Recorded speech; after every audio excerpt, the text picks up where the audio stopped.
Parfait. Bah, écoutez, merci encore Jean-Marc. Ce gros, c'est de passer à la troisième partie, maintenant d'accueillir nos. Alors, on en a deux cette fois-ci.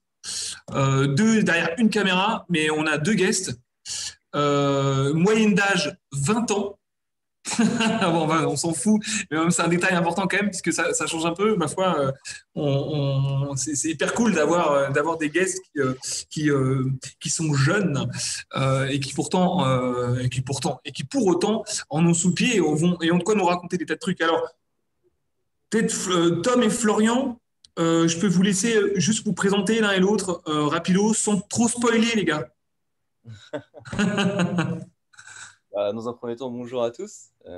C'est un plaisir d'être ici. On a un peu suivi et c'est vraiment top tout ce qui se passe. Donc, vas-y, je te laisse. Voilà, moi c'est Tom, du coup c'est Florian. On est tous les deux, on pratique le cyclisme sur piste au Vélodrome de Saint-Quentin en Yvelines. Donc voilà, il y aura quelques questions en relation forcément avec notre sport et avec notre quotidien, parce qu'à côté aussi on est étudiants en école de commerce tous les deux, dans la même école. Donc voilà pour la petite présentation. Et puis ravi d'être invité parmi vous et de pouvoir un peu expliquer ce qu'on fait de notre vie, quoi. Alors, c'était pas forcément évident de vous avoir parce que le confinement, vous n'avez pas vraiment connu, enfin, vous allez me dire, mais là, vous revenez d'Allemagne, vous avez fait une compétition, c'est ça? Enfin, vous arrêtez pas, en fait. C'était une compétition non officielle. Donc, on a réussi à quand même, malgré le Covid, toutes ces choses-là, beaucoup de compétitions officielles ont été annulées. Donc, nos entraîneurs sont mis d'accord avec d'autres entraîneurs nationaux pour faire des rencontres pour qu'on puisse toujours avoir cet esprit de compétition. Donc là, on revient d'Allemagne. C'était plutôt cool. Voilà. Mais alors, très concrètement, parce que cyclisme sur piste, bon, c'est quoi votre sport? C'est le sport avec le casque aérodynamique, le vélo avec la roue pleine, c'est ça? Et racontez-moi en fait ce que vous faites et à quelle échelle en fait. Voilà. Donc, nous, en fait, on est membre du coup de l'équipe de France de cyclisme sur piste. On est dans la branche sprint. En fait, il y a les endurants et les sprinters. Nous, on fait du sprint. Enfin, voilà. Du coup, on fait. On va plutôt dans un premier temps présenter ce que c'est vraiment la piste. Vas-y. Donc, Oui. la piste, c'est un anneau de 250 mètres en bois. Donc, le plus souvent, c'est représenté au niveau des jeux. Donc, c'est vraiment là où le sport il est mis en lumière. Donc, peut-être que vous avez des images de Rio ou de Londres, où à Londres, les Français ont fortement brillé. C'est là où ils ont fait l'une des plus grosses impressions. Même avant aussi, on peut parler ici de Florian Rousseau, je pense, qui a été un grand marqueur de la piste. Donc, peut-être c'est des noms qui vous parlent. Donc, voilà, la piste, un anneau de Euh, en bois. mais vous allez à quelle vitesse sur ces pistes-là? Donc, on peut prendre des vitesses qui vont au-dessus de 70 km/h, notamment à l'entraînement où on est aussi aidé par.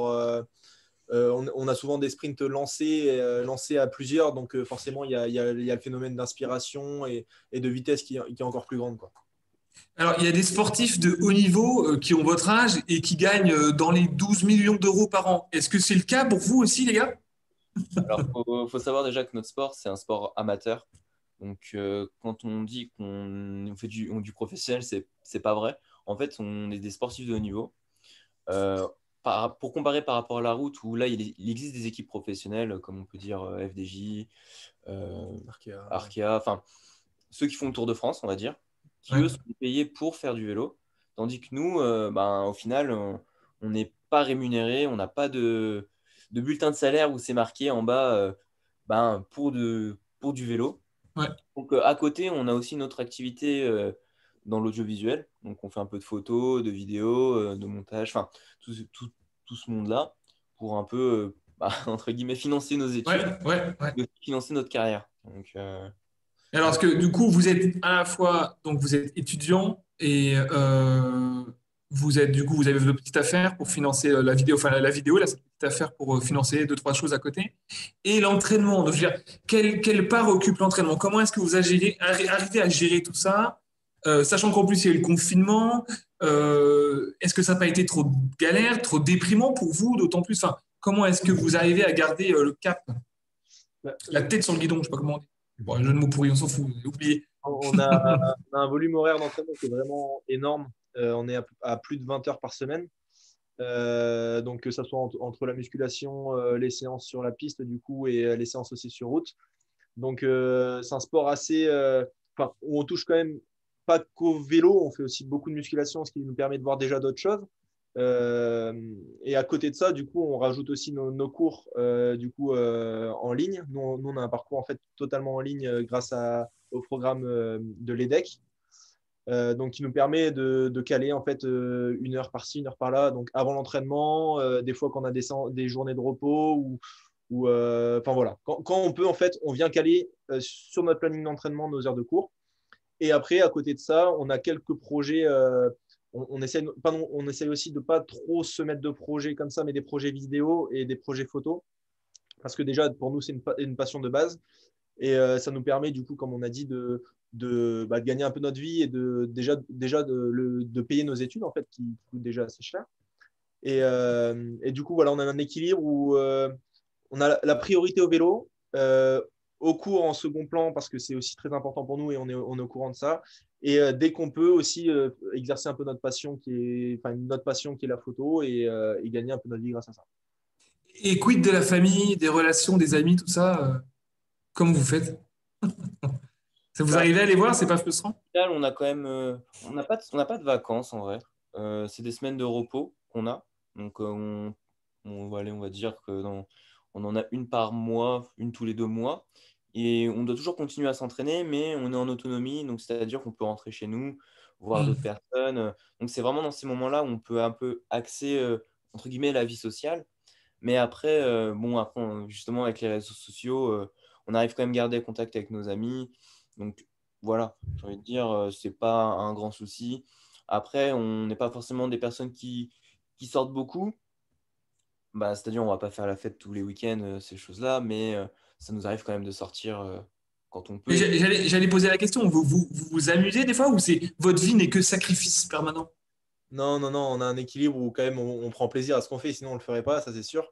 Quand on rentre dans nos. En fait, nous on est au pôle, du coup au pôle olympique à 50 en Yvelines, et on vient tous en fait un peu des 4 coins de la France. Alors ouais, tiens, On a ouais. chacun nos amis, nos familles de notre côté, et on a des week-ends où on rentre, où des moments dans la saison où on peut permettre de relâcher un peu et de débrancher du vélo en fait. Et c'est ce qui nous permet de revenir le lundi et d'être encore plus performant. Donc ça, on le fait tous un peu à notre manière, sans forcément faire la fête comme des étudiants ou des gens de 20 ans et 22 ans feraient. Mais on y trouve notre compte parce qu'on prend beaucoup de plaisir aussi à ce qu'on fait sur le vélo. Et du coup, il y a forcément des contreparties qu'il faut assumer derrière, ne pas faire n'importe quoi pour pouvoir performer sur le vélo. Et donc du coup, vous êtes à ce niveau depuis combien de temps est-ce que vous travaillez pour en être à ce niveau-là aujourd'hui? Ça Bah, fait, ouais. du coup, on a des parcours complètement différents. Du coup, Tom faisait du BMX avant. Donc, il est rentré plutôt en structure fédérale que moi. Moi, je suis rentré ici à Saint-Quentin-en-Yvelines il y a 3 ans. Donc, avant, j'étais dans l'Ain, à Bourg-en-Bresse exactement. Et je m'entraînais là-bas, mais j'avais pas de structure ou quoi que ce soit. Donc, je veux dire que ça fait 4 ou 5 ans que je fais du haut niveau pour Tom. Voilà. Ça aussi, c'est un peu différent de chacun. On faisait tous déjà du haut niveau chez nous, que ce soit dans une autre discipline, que ce soit. Enfin, on n'arrive pas en fait ici par hasard et il y a déjà un travail qui est préétabli. Après, du coup, ici au pôle, il y a une charge de travail qui est énorme, vraiment des attentes qui sont énormes. Et là, on passe vraiment dans le très haut niveau. Il faut faire vraiment une différenciation entre le haut niveau et le très haut niveau. Et ici, il y a tout qui est mis en place pour qu'on arrive vers cette performance. Donc, Comme le nom l'indique du pôle, c'est un pôle olympique. Donc en fait, Mm. c'est vraiment le centre de préparation des équipes de France pour les Jeux olympiques. Donc Mm. forcément, l'attente demandée n'est pas la même que dans un pôle France. Donc voilà, ouais. On est vraiment pour préparer les Jeux. Ben alors là, je vais faire le casse-pied, mais vous travaillez depuis des années, il y a un enjeu de sacrifice, vous êtes passionné, mais il y a des sacrifices, des efforts qui sont faits, c'est la vie, machin, on n'a rien sans rien. Mais ça peut aussi ressembler à forcément, je suis un peu relou là, hein. mais ça peut être aussi un immense château de cartes, puisque si au bout de ça, il n'y a pas de résultat, et s'il n'y avait pas de médaille, jamais, et s'il n'y avait pas de réussite, machin, est-ce que vous y avez pensé et si vous y avez pensé, comment est-ce que vous appréhendez ça? Parce que les places sont, je veux dire, il y en a très peu, quoi, d'élus. C'est vrai que c'est pas évident parce que Ça reste une expérience quand même à vivre. voilà, enfin nous on en retient l'expérience déjà. Qu'il y ait une médaille ou pas au bout, on a déjà une expérience, on vit des choses très fortes. Là, tout à l'heure, on a entendu des témoignages d'associations ou de chefs d'entreprise. Pareil, c'est des expériences qu'on ne peut pas retrouver autre part. Et du coup, on en sort forcément plus grand et ça, on en a pris conscience très tôt parce qu'on a déjà, je pense, peut-être une maturité grâce au sport qui est assez précoce et qui va nous servir plus tard. Et après, bon, moi, c'est sûr, s'il y a des médailles qui suivent, c'est le but, c'est l'objectif. Mais on est préparé à d'autres choses. C'est pour ça aussi qu'on a un cursus à côté et qu'on ne fait pas que du vélo parce qu'on est conscient que demain, tout peut s'arrêter, une blessure ou autre. On fait vraiment attention à ça. Mais dans la balance, il y a beaucoup de choses qui nous apportent. Donc Ouais, on y trouve c'est notre compte, vraiment quoi. des expériences qu'on ne pourrait pas vivre, ou même quand je vois mes amis qui sont dans un cursus un peu normal vis-à-vis de nous, je vois qu'on avance sur certaines choses. Bon, certes, eux, ils préparent vraiment leur avenir professionnel, et nous, on a d'autres projets à côté.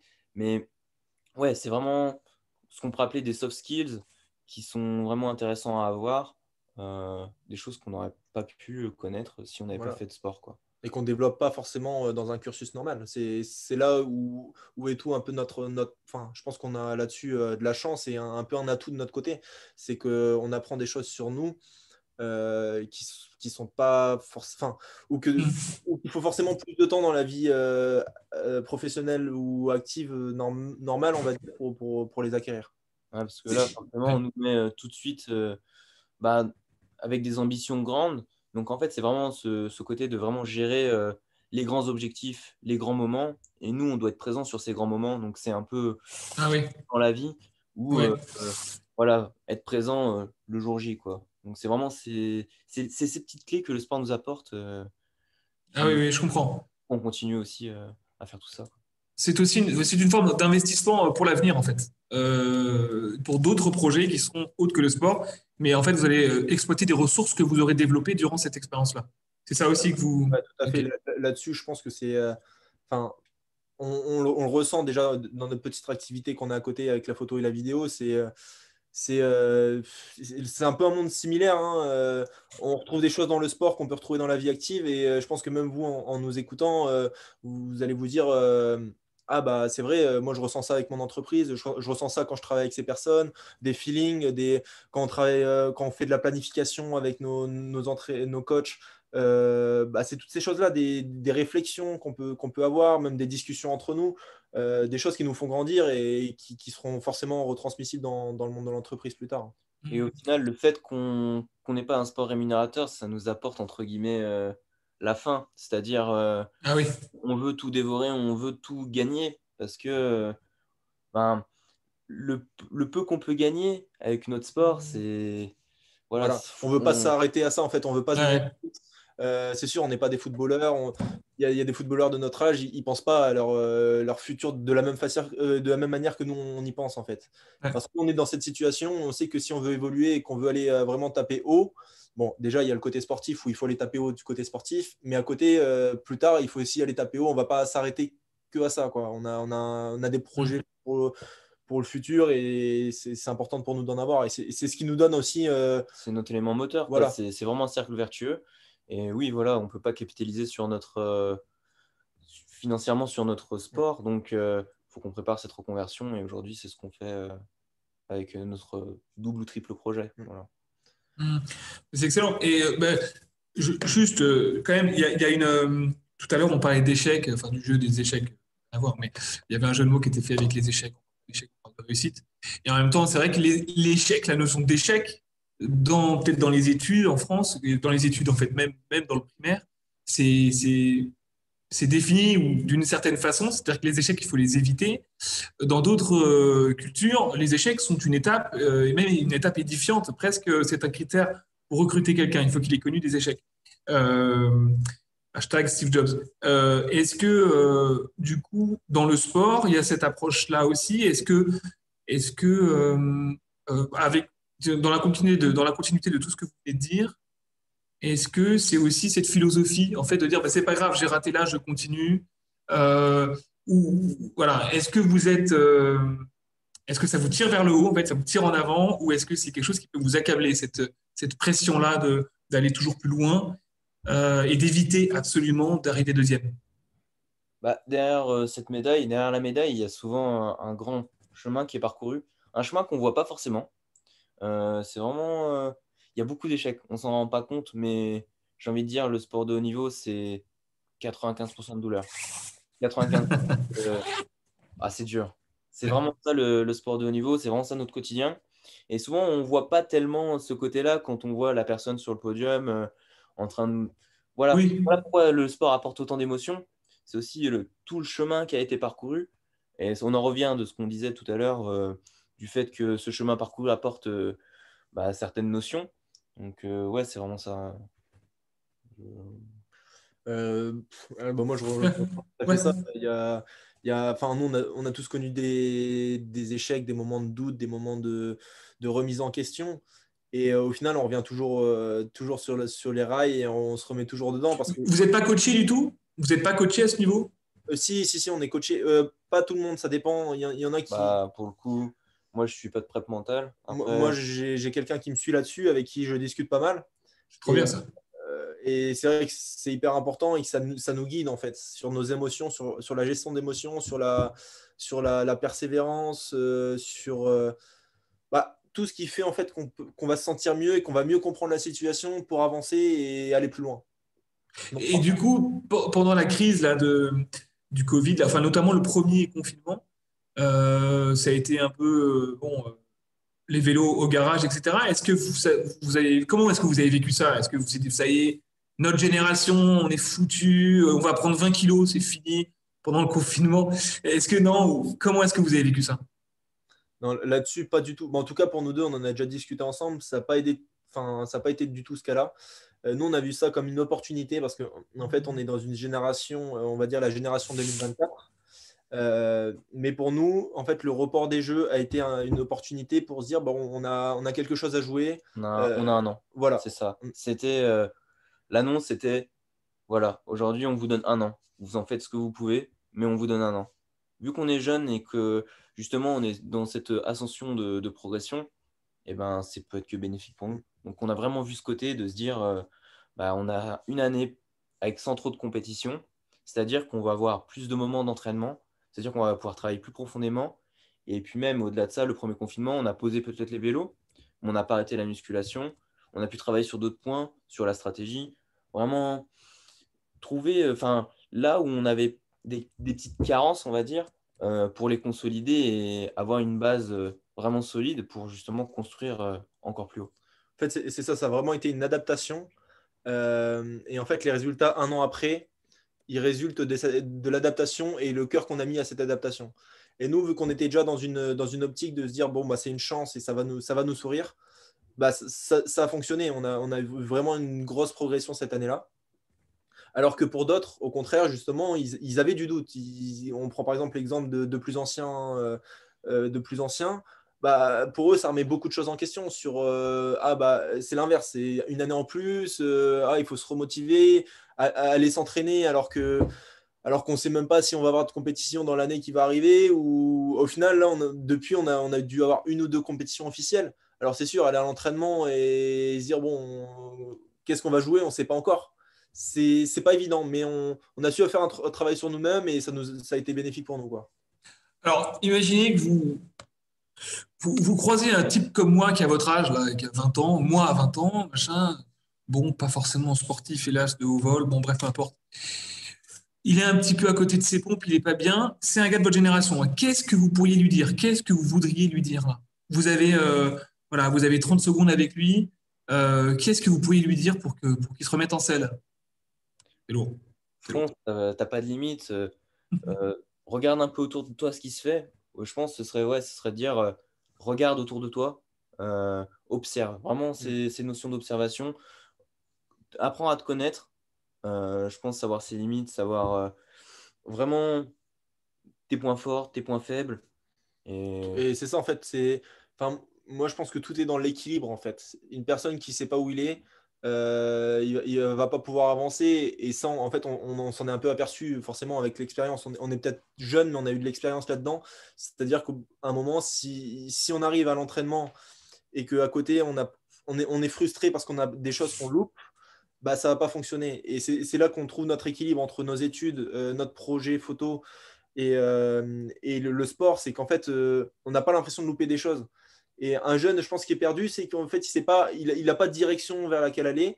Et du coup, il y a tout qui flanche, quoi. C'est un, Ouais. c'est un équilibre. Ouais. Excellent, merci.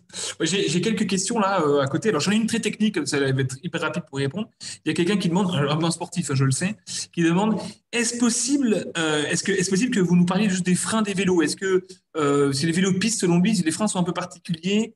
Et là, il écrit ça semble être à l'image de nos pistards. Je ne sais même pas ce que c'est. Le pistage, je connais, mais pas les pistards. Sur piste, il n'y a pas de frein. Vu qu'il n'y a pas de roue libre, c'est-à-dire que quand on pédale, la roue arrière, elle tourne en continu. Il n'y a pas d'effet de roue libre comme sur Ah les oui. traditionnels. Donc, il n'y a pas de frein.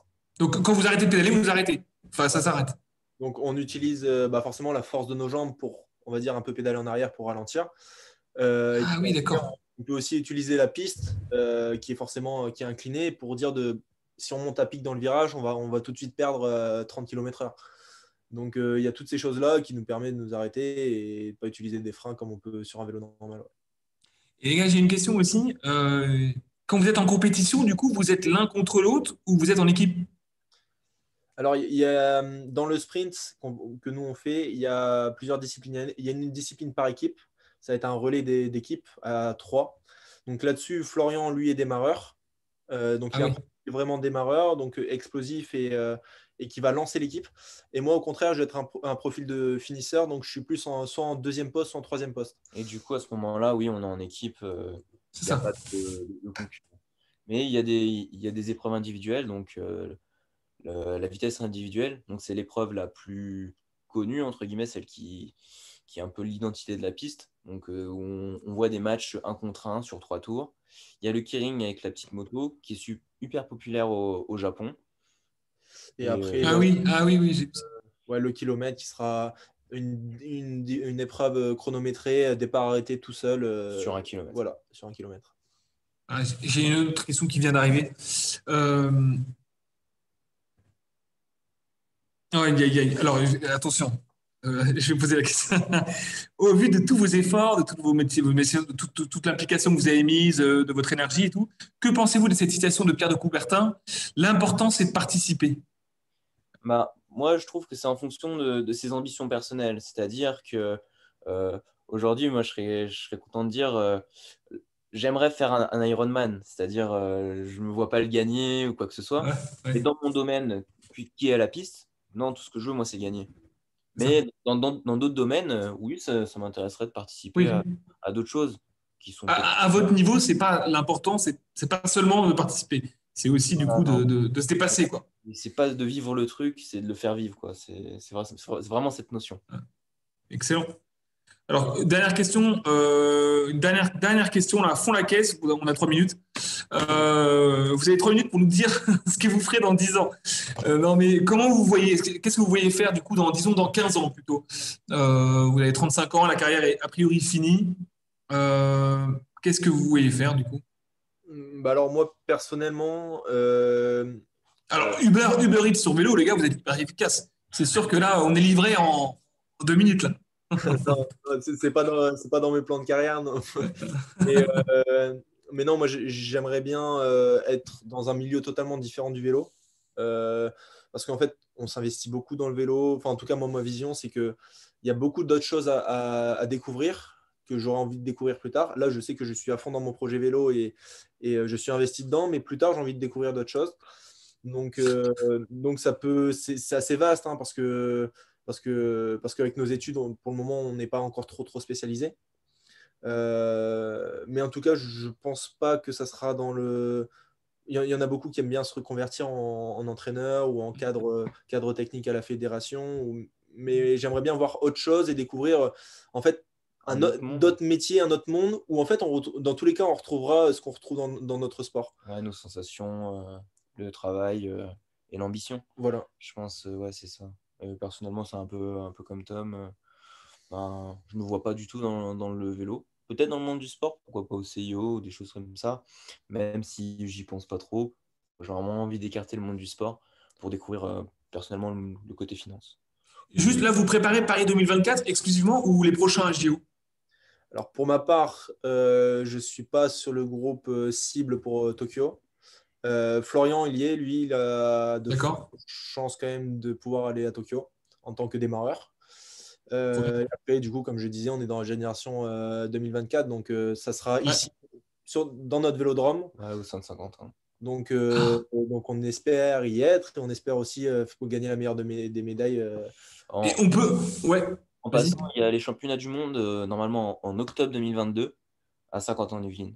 Et donc on peut venir vous voir ou vous entraîner ou il y a une vidéo, on peut vous voir en live. Pour l'instant, c'est à huis clos au niveau des entraînements parce qu'il y a le Covid, mais habituellement c'est ouvert, tout le monde peut venir voir. Les Ou alors il faut se faire vacciner. Si on veut venir vous voir, il faut aller se faire vacciner, je crois. Voilà aussi, ouais. Vaccination. Vaccinodrome, je crois. Vaccinodrome pour le coup. Donc, ouais. Ouais. Ok, bon.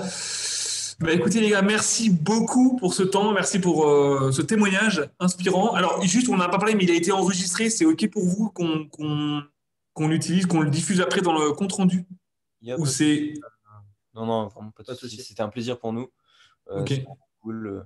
Puis ça nous entraîne aussi à pouvoir échanger. Pour France 2, Gérard Holt et compagnie. Ouais. C'est ça.